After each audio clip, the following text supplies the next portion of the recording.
How do you say it? Ruslan? Ruslan. Ruslan. That's what I said. Elixirov. This guy probably just says Ruslan Alexerov. All right, whatever. Ruslan Alexerov. Alexander Ovechkin. Yeah, you hate it when I say that. Anyways, let's listen to what you have, Ruslan.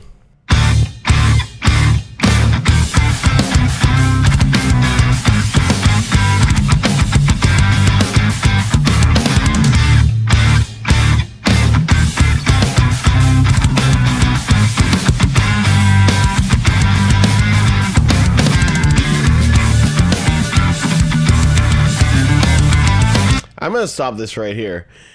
This guy is paying attention to tempo. It's first of all the feel. This is a really tricky thing to explain, but you know it when you feel it and you want to sort of bob your head, or you'll see people making stank face. I was probably doing both. But tempo is so important, right? And it's something I'll obsess over, and I'll find a lot of the bands that I love and that I sort of resonate with seem to really focus on that. We're like, tempo being just right. Like, spend a lot of time trying to find just the right tempo. There's something they're trying to achieve. I don't know if this is intentional on your part, Ruslan, or if it's just where it landed or where the riff landed, but the tempo is just right on this one. This one's got a great feel to it right off the bat.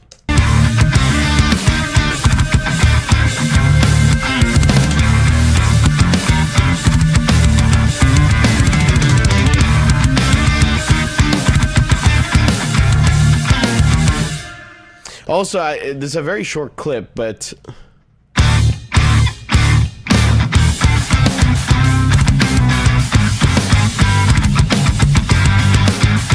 so this is something that very, very easily could just be played on full distortion. It sounds like he's on a split setting or a single coil, but this is this is like barely driven.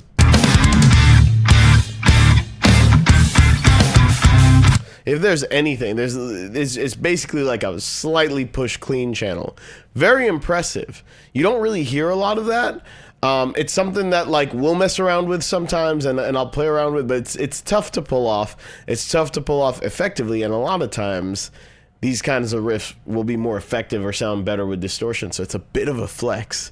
I like it. You'll hear what's that band? I think it's Unprocessed. That guy Manuel who plays guitar in Unprocessed does a lot of the clean, like sort of like fast. I don't know what the term is, but you know, doing those fast sort of. It's almost like he's like trem picking or like galloping on some muted strings, right? And that's becoming kind of a thing. I don't know if that was an influence here or not, but it's a very, very cool sound. It only really works if you're using a clean channel with a bit of compression so that you get that transient popping through. So that could be one of the advantages, and you get these sort of ghost notes and everything. You know, like you're getting the ghost notes on guitar, and you can get that with gain, but it's kind of got less of that effect. So very cool. That's a really, really cool submission. I really appreciate that one. I think it's kind of a flex to not really, you know, there's always that flex like, oh, you don't need so much gain. How about no gain, right? Very cool. And in fact, I've noticed there's not been in all these submissions, no one's really been using a ton of gain. Is this a new thing I don't know about? Is like just people aren't using gain? Because if that's the case, I'm gonna use way more gain. Periphery 5 is gonna have like all the gain. The next submission is from